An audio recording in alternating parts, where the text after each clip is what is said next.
Estrecho de la Florida, entre el presidente de la Cámara de Comercio de Estados Unidos, el señor Donoghue, y Raúl Castro. La pregunta es, ¿esto estaba pautado de antemano y después de esto qué? Es la otra pregunta, ¿no? ¿Qué repercusiones desde el punto de vista comercial y político tendrá ese encuentro? Tengo conmigo aquí en el estudio, le damos las buenas noches, por una parte, Andrés Alburquerque, analista político. Andrés, bienvenido al programa. Y también es un placer darle las buenas noches, la bienvenida aquí a Mano Limpia a Orlando Luis Pardo Lazo, fotógrafo, bloguero cubano, además escritor. Muchísimas gracias por estar con nosotros. El encuentro, como mencionaba anteriormente, entre Donoghue y Raúl Castro va a tener repercusiones a ambos lados del Estrecho de la Florida, para ambos países y para las relaciones de ambos gobiernos. Y quiero comenzar con ese tema. Después de esto, ¿qué importante es, Andrés? Bueno, en estos temas yo dejo muy poco a la casualidad. La espontaneidad no existe y pienso que a la vez que Donoghue hace un viaje a Cuba es porque hay un guión prescrito. Es importante diferenciar. ¿Quién le pone es un guión puntos, escrito las comas a dos manos. A dos manos. A dos manos. Como toda la historia de esta tragicomedia entre los Estados Unidos y Cuba ha sido siempre un guión a dos manos. Hay que hacer, decía antes, una definición neta y científica entre lo que significaría la visita de un vicepresidente norteamericano, de una persona del Ejecutivo, de la política, del ala política de este país. Aquí habría que preguntarse, ¿Donoghue a título de quién, a nombre de quién habla? A nombre de la Cámara de Comercio de los Estados Unidos. Es decir, por eso te decía, es una gran diferencia. Esto no es una visita política, no es Estados Unidos claudicándole a nadie, es la persona que le pagan por buscarle negocios a los negociantes, a los productores, a los empresarios de este país, haciendo el trabajo que le pagan por hacer. Máxime cuando va a un país con un mercado cautivo que necesita de todo y para él es una oportunidad dorada. Los principios no tienen nada que ver, es un problema del cash. Vamos a ir ahora con Orlando Luis Pardo Lazo para ver su opinión, su punto de vista sobre el tema. Pero antes de esto, vamos a escuchar qué dijo Donoghue. Dice que es hora de comenzar un nuevo capítulo con Cuba. Durante demasiado tiempo, la relación entre nuestras naciones ha sido definida por nuestras diferencias y con grilletes por nuestro pasado. No tiene por qué ser así. Es hora de comenzar un nuevo capítulo en las relaciones entre Estados Unidos y Cuba. Los cambios toman tiempo, pero no creo que si el presidente quiere lograr que se haga antes del final de su mandato, ha tenido 2 años y va a tomar un tiempo para hacerlo, por lo que tendrá que ponerse a trabajar. Orlando, ¿qué piensas? Bueno, el encuentro entre dos tycoons, un hombre que le pagan para que encuentre posibilidades de negocio a los empresarios norteamericanos en su perfecto legítimo derecho, y un hombre que no sé quién le paga para capitalizar los deseos, los derechos y en última instancia la economía de todo un país. Se está hablando entre un empresario que representa a toda una sociedad civil, económica, libre, como es la norteamericana, y un hombre que capitaliza sus propios intereses o los de sus allegados, ya no ni siquiera en términos ideológicos, porque la revolución ideológicamente es cadáver, sino en términos ahora de un pragmatismo económico. ¿Dónde está el capital? Show me the money. Raúl Castro lo quiere. Aquí hubo un comercial hace muchos años, que era un comercial del que se hablaba mucho, que dice, aquí lo que importa es el cash, decía ese comercial.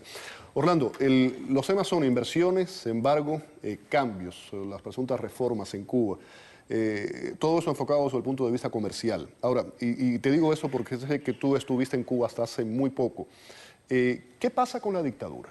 ¿Qué pasa con las violaciones a los derechos humanos? Sé que eres una persona, por ejemplo, cercana a Giovanni Sánchez. ¿Qué pasa con las violaciones a los blogueros dentro de Cuba? ¿Eso no importa? ¿Vamos a hablar aquí de dinero? Escuchemos a Murillo. Ya los cambios en Cuba pasaron. Ya el país cambió, ya estamos en reforma. Ahora lo único que no vamos a dar, palabras de Murillo, escuchemos al gobierno cubano, es reforma política. O sea, tácitamente la visita de este señor está legitimando un gobierno que ha dicho, y lo ha dicho también su canciller, Rodríguez Parrilla, que no necesita reconocer las inversiones del exilio, ni los derechos del exilio tampoco, que es un tema que queda pendiente, sino que se va a mover hacia un pragmatismo económico, y yo, no sé si usted coincidirá conmigo, pero es un poco la fórmula del putinismo, la fórmula del modelo vietnamita o chino, donde... Él lo menciona, lo mencionó, Donoghue habló del modelo chino, del modelo vietnamita y los cambios que se hicieron en esos países. Claro, queda evidente en la carta a Obama, queda evidente en algunas entrevistas de algunos unos tycoons cubanos-americanos, donde es preferible el modelo chino a que Cuba se convierta en una Norcorea. Siempre la amenaza de que el hombre hay que calmarlo, un poco ahogarlo, como al Rajá de los muñequitos aquellos del antílope, ahogarlo en dólares para que Raúl Castro no desate su ira. ¿Qué, Andrés, similitudes, coincidencias desde el punto de vista cultural, geográfico y otros muchos?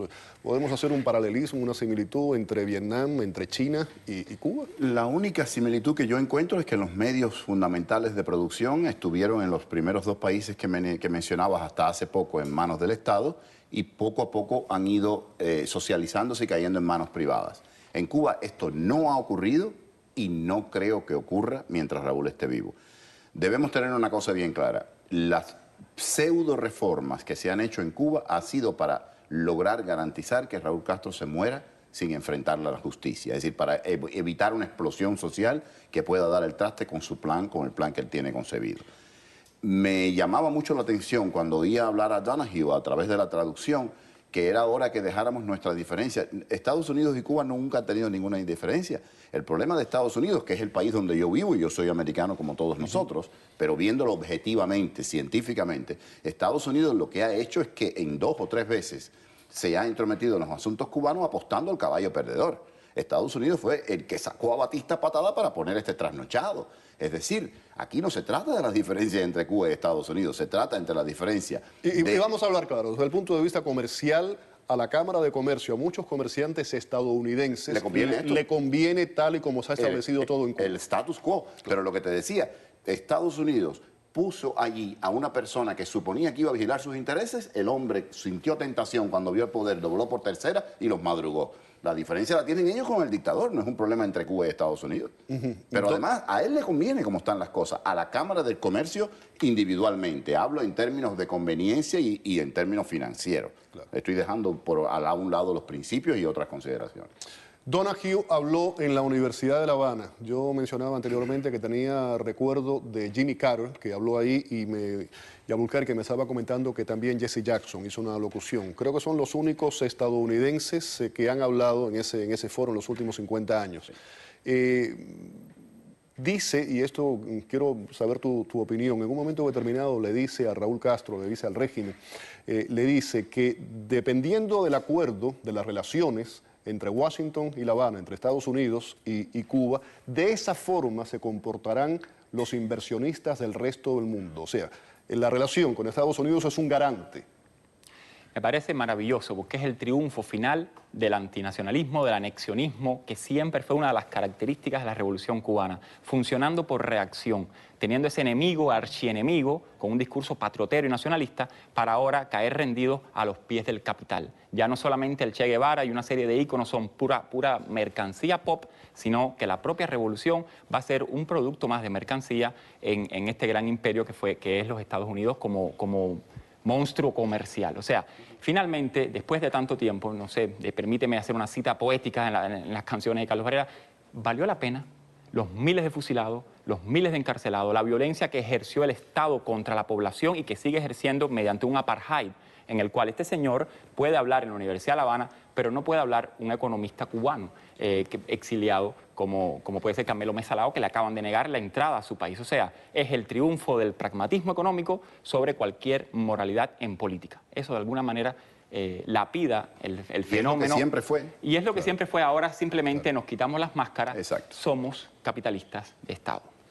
El tema de las reformas, ¿cómo vemos esas reformas? ¿Son dentro de Cuba? ¿O eso es porque hay un discurso para el exterior y otro interno? ¿Son reales? ¿Están manipuladas? ¿Ha sido totalmente obligado por las circunstancias? ¿No es un acto de buena voluntad? No podría hablar a nombre del gobierno cubano, pero si tú me tienes la boca, la nariz, todo tapado y me dejas una de las fosas nasales para respirar, la reforma es muy real. Yo comienzo a respirar, comienza la ilusión del consumo, de crecer económicamente. Usted ve las paladares de La Habana, otros negocios, como comienzan a tener una iconografía que a veces se parece peligrosamente a la iconografía más comercial de Miami, de los negocios que puedes ver en el día a día en este país. Pero sí, la gente comienza a sentir una ilusión. ¿Qué pasa? Que cuando usted tiene una licencia, sépalo o no, esa licencia también es una prebenda, un privilegio que usted tal vez está más vinculado al Estado ahora. Conozco casos de personas que tienen que colaborar abiertamente con la policía política, sobre todo los que hospedan a los extranjeros. Se lo advierto a la población norteamericana, donde usted se hospede en una casa, muchas veces la policía política se interesa por los norteamericanos y revisa su equipaje, y el dueño de la casa, que no es un pequeño empresario, que es simplemente una persona que tiene un papelito del Estado, pues tiene que ceder y no puede comportarse como un empresario libre, ni pequeño, ni mediano, ni grande. Es un agente del castrismo con licencia para parecer cuentapropista. O sea, pero el cambio es real y la gente muchas veces asume esto como tal y la estrategia es acumula un poco de capital, compra un bien raíz o la solución de la válvula de escape. Vete afuera, vete a otro país. Andrés, estos planteamientos puramente económicos, con el tiempo, ¿pueden desencadenar en cambios políticos de cierta importancia? Yo siempre dejo el imponderable, ese pequeño por ciento que dan los científicos al imponderable, a lo no planeado, al desencadenarse de cualquier situación, lo dejo abierto. Y en una cosa, Fidel Castro siempre tuvo razón. Si él abría 1 milímetro, corría el riesgo de caer. Eso es cierto. Raúl Castro está transitando un camino. Y las pocas veces que lo hizo, pagó por haberlo hecho. Pagó caro y tuvo que echar para atrás. Luego regresamos al viaje de los de finales de los 77, 78, lo que ocurre después con el Mariel y de ahí muchas otras circunstancias. Exacto. Entonces, ellos, te digo, cada vez que lo han hecho, les ha costado. Van a ir haciendo lo que necesariamente sea para poder morirse tranquilos, pero no podemos descartar que algunos cambios pueden crear en las personas un cierto tipo de concientización, pueden viajar y ver otras realidades. Es decir, todo esto como subproducto, pero puede dar como resultado que hay algunos cambios. Tarde o temprano algo tiene que cambiar en Cuba. Me pregunto si un pueblo tiene que conformarse al tarde o temprano, si no sería hora ya de que esto fuera historia. Sí, hablando del pueblo, y terminamos ya con esto, termino contigo ahora, Orlando Luis, esta visita es para consumo externo, realmente al cubano de a pie, que tiene que estar buscando todos los días cómo resolver sus necesidades, le importa que Donahue haya ido a La Habana, o están enviándole un mensaje a los inversionistas europeos, canadienses, de mira, eso se está arreglando, mira, tenemos aquí al presidente de la Cámara de Comercio de Estados Unidos. Bueno, espero que el presidente de la Cámara de Comercio, sea una u otra, no te puedo decir, se haya preocupado también por los empresarios extranjeros, canadienses, ingleses, europeos, que están presos en Cuba y que han perdido millones de dólares. El caso de Marambio, hombre íntimo de Fidel Castro. También, o sea, los empresarios que están sin ningún derecho, incluso un compatriota de Donahue, Alan Gross, que por una labor completamente de apoyo a la libre comunicación, al libre intercambio de información en mi país, también está preso y es rehén de ese mismo señor. Espero que el nombre de Alan Gross también haya sido mencionado como parte de esto. La repercusión real de todas las visitas de jefes de Estado a mi país no se pueden evaluar porque el gobierno cubano es muy opaco. No narra qué fue lo que pasó ahí. Es como un pacto casi que hermético. Orlando, un placer tenerte en el programa y conocerte. Privilegio, muchas gracias. Muchísimas gracias. Andrés, gracias por haber estado de nuevo en el programa. Vamos a la pausa. Al regreso, vamos a hablar de las sanciones contra Venezuela. Están enfrentando, lo pudieron poner de esa forma, al Departamento de Estado y al Congreso de Estados Unidos. Ahora, ¿qué va a hacer el presidente Obama, que tiene la última palabra? Volvemos.